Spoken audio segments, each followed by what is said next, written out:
Nothing can be more frustrating when you sit down to watch one of your favorite programs on YouTube TV app and you run into issues streaming it. Well, in today's tech video, I'm going to show you how to fix YouTube TV app if it isn't working on your Philips Smart TV.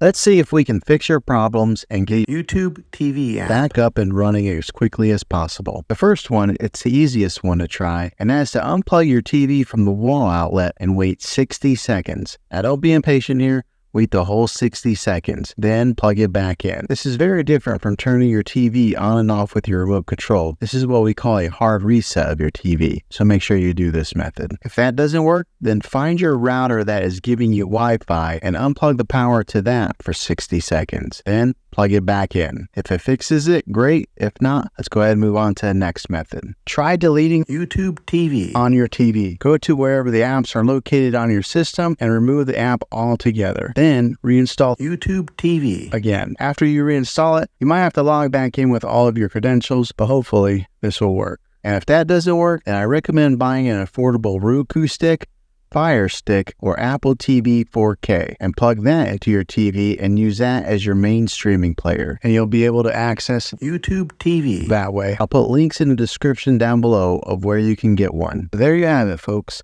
If this video was helpful, go ahead and click a thumbs up on it. Go ahead and subscribe to my channel. I make tech videos all the time, and I would love to have you back in the next one.